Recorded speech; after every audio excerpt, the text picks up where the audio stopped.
Greetings. Welcome to Dr. English's Book Lovers Book Club. I'm Dr. English, and I teach English. This week, I'm going to review March, Book 1, by John Lewis, Andrew Aydin, and Nate Powell. First of all, I want to let you know that this is true. This is a book about Congresswoman John Lewis from Georgia. God rest his soul. It's just fascinatingly, his story of as a child. One of my favorite scenes is where he's preaching to the chickens.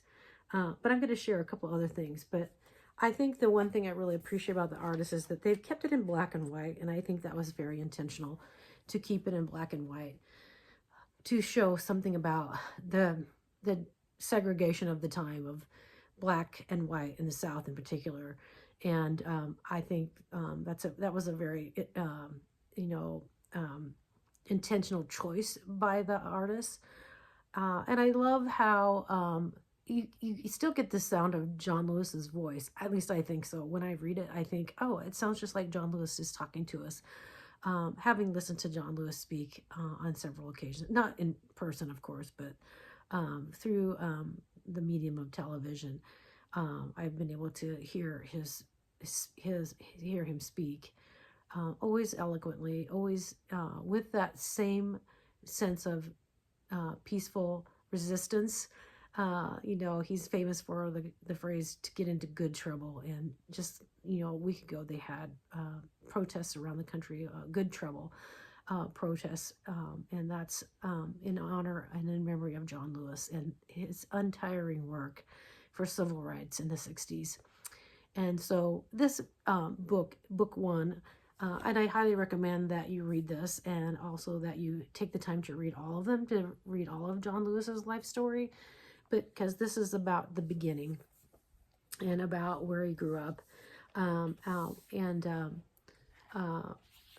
want to read a couple of passages because I feel like I want to get right down to that, because I want to illustrate what I'm trying to say about this, and the way the artist used the black and the white for emphasis, parts of his story. And so one of the parts that really I loved so much was, when he's preaching to the chickens, because when he was a boy, he thought he wanted to be a minister until he started to hear, the preaching of Dr. Martin Luther King Jr. But one of the things in the book that really struck me was when his relative took him to the north from the south. And so I want to read that about their journey. And he said this is, I know now that Uncle Otis saw something in me that I hadn't seen. And this is the person who took him north. There's this scene where I was so serious, very earnest, still sermonizing with my chicken, still protesting when that white meat went on the table. He preached to the chickens, and then his mother would fry the chickens, and he just hated that. He wouldn't eat any chickens because he had preached to him and he had named all of the chickens. It's just that part about John Lewis, and knowing this about him through the medium of a graphic novel is just so endearing that I could just see him like refusing to eat Sunday dinner because he didn't want to eat any of his chickens. He says, I wore a tie often, and some of the grown-ups teased me about that, telling me I dressed like a preacher. And now, again, I now know that Uncle Otis saw something in me that I hadn't seen. That is why we took our trip in June of '51. And here are some of the images from that, where he's getting ready to go on a trip. And notice the picnic basket down here, because that's important. There would be no restaurants for us to stop at until we were well out of the South. So we carried our restaurant right in the car with us. Stopping for gas and bathroom breaks took careful planning. Uncle Otis had made this trip before, and he knew which places along the road offered colored bathrooms and which were safer to just pass on by. Here you can see their restaurant in the car. And he's got the map, and you can see there are some he was just supposed to pass on by. And then there's a couple images of them. And then they have Alabama, Tennessee, Kentucky. These were the states we had to be careful in as we made our way north.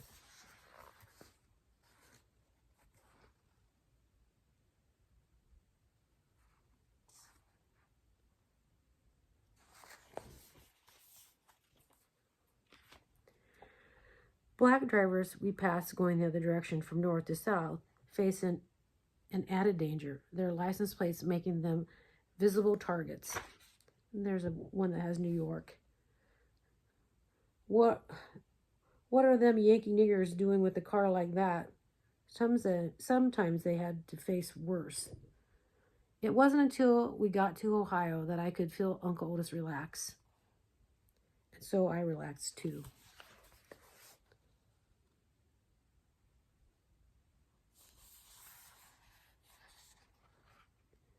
And here you have the universal symbol of anxiety or fear is sweating. And there's the sign for Ohio. And there's Otis and John relaxing. By the time we reached Lake Erie and turned east toward Buffalo, I was about ready to burst with excitement. I was not disappointed. Arriving in Buffalo after 17 hours of travel was an otherworldly experience. It was so busy, almost frantic.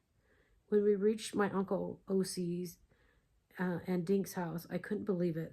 They had white people living next door to them on both sides.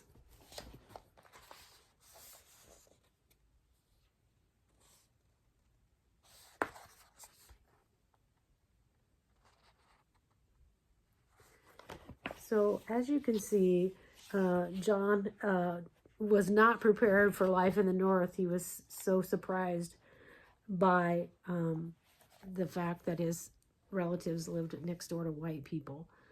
I guess the other thing I wanted to say as far as review of the book is that the fact that it's just so straightforward, and then it's intertwined with him getting ready to go to Barack Obama's inauguration, the first black man to become president of the United States. And I like that interplay of his past and how he got where he's going, and then at that time the future of the experience of Barack Obama becoming the president, the inauguration, and what a celebratory day that was.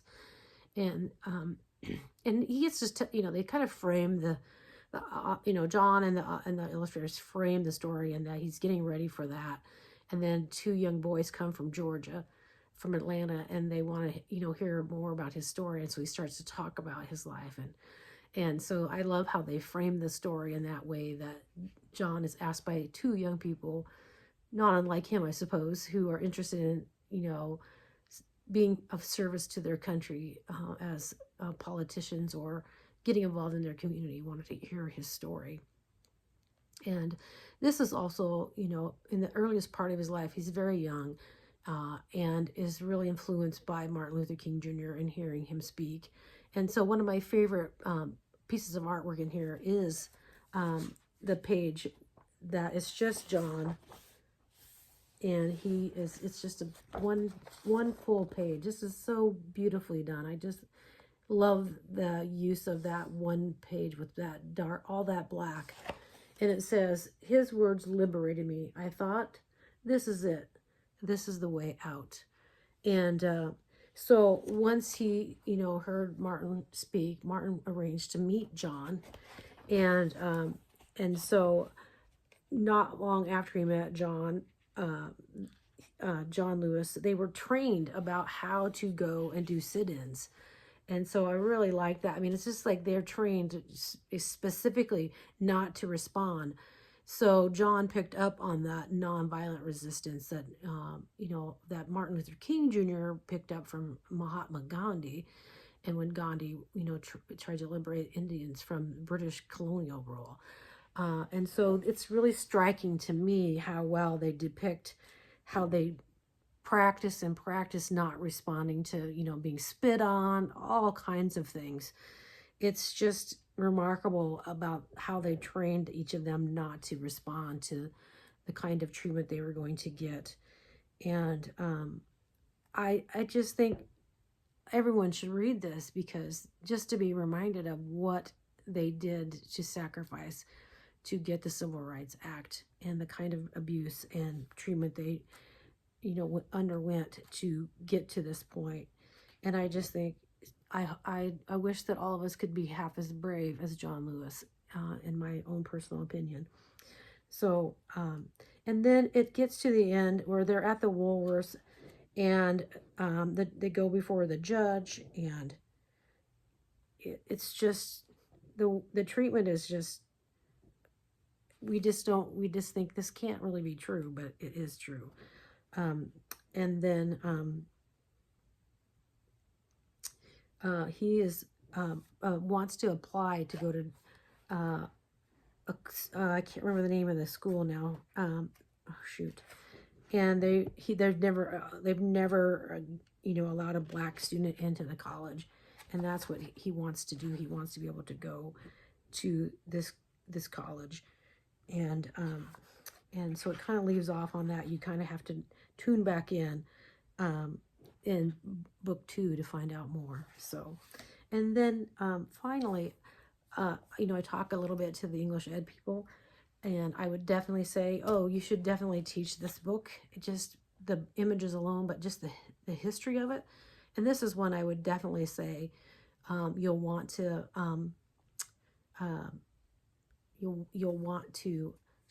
talk to your social studies teacher, because it could really be paired well with the civil rights movement, and book 1 or book 2. You could do all of John's, but for the civil rights era, this is the one I would do, because it talks about the sit-ins, it talks about the Edmund Pettus Bridge and the walk across the bridge. So I highly recommend this book for the beauty of the images, and the strength of John Lewis's voice in this is, to me, really obvious that he is he's the author. And I don't know which one of the men has actually, helped with the writing. I guess I could look on the back. It probably does say,